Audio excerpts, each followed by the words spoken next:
Imagine you buy a $5 coffee. You tap your card. Beep. Done. Most people think this happens. Your $5 flies out of your bank. It travels through some cables and lands in the coffee shop's bank. But that is not what happens. At all. When you tap your card, almost no money actually moves. Instead, you wake up a hidden machine. A machine of computers, rules, and tiny fees. And that machine decides who gets paid, who gets blocked, and who quietly takes a slice of your $5. In the next 10 minutes, we'll follow one card tap, your coffee, step by step. By the end, you'll see why a simple beep might be one of the most powerful moves in our money system. Let's give everyone in this story a face. We have you, Mia the coffee shop owner, your bank, Mia's bank, the card network, the payment processor, and the central bank. It sounds like a lot of characters for just one cup of coffee, right? Think of your money like marbles. Each bank has a jar. Inside the jar are marbles. The marbles are just numbers in a computer. Money doesn't fly between jars like magic. Most of the time, people just agree to change the number on the jar. Here's the key idea. A card tap is not sending money.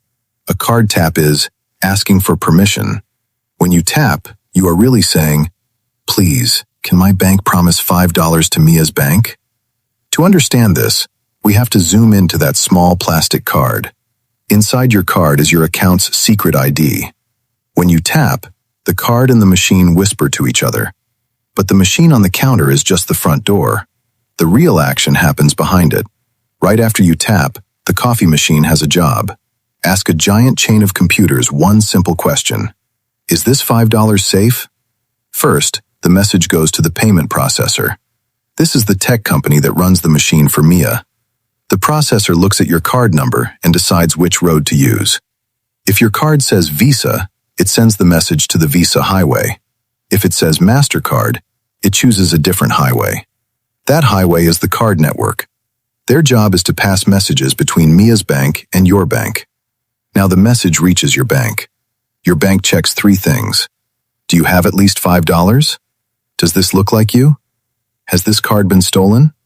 If anything looks weird, they can say no in under a second. If everything looks okay, they say yes. That yes runs back along the same path. Mia smiles. You get your coffee. But here's the strange part. At this moment, no one has actually moved $5. So what changed? Your bank quietly locks $5 of your balance. You still see it in your app, but it's on hold, reserved. It's like the bank says, "I'm saving these $5 for Mia.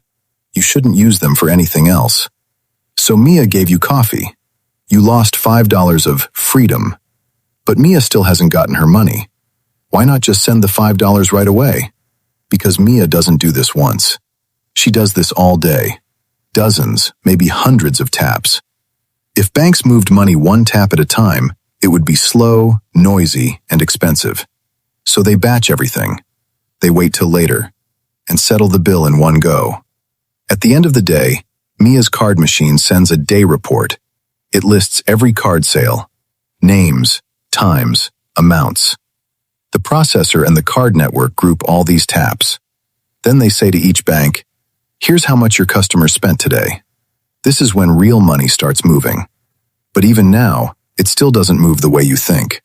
Banks keep their own marbles, but they also keep special marbles at the central bank. The central bank is like the main scoreboard of the country. When it's time to settle, your bank's marbles at the central bank go down by $5. Mia's bank's marbles go up by $5. So from high above, it looks simple. $5 moved from your bank to Mia's bank.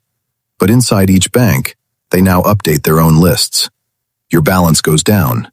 Mia's balance goes up. That is where your money really went. From one line on a list to another line on another list. But remember that $5 coffee? Mia never actually gets the full $5. On the way, everyone takes a tiny bite. The main fee is called the interchange fee. That's a cut that goes to your bank. Then the card network takes a tiny fee for running the highway. The payment processor takes a fee for handling all the tech. Sometimes, Mia's own bank also charges her a bit for giving her access to the system.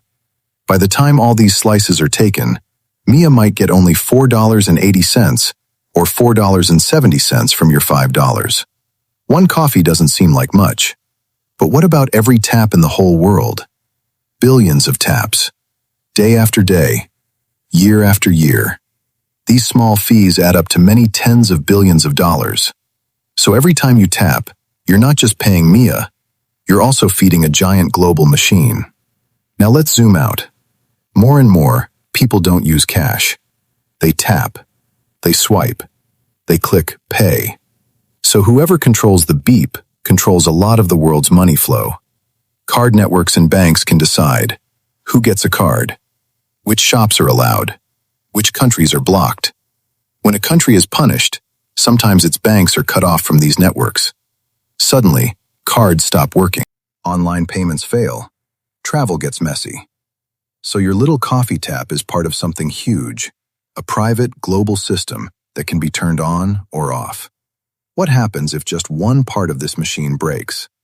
If the processor has a bug, taps fail. If the card network has an outage, shops can't get approvals. In a world that hates cash, a broken card system can feel like the whole economy just stopped. We saw hints of this during big outages in some countries.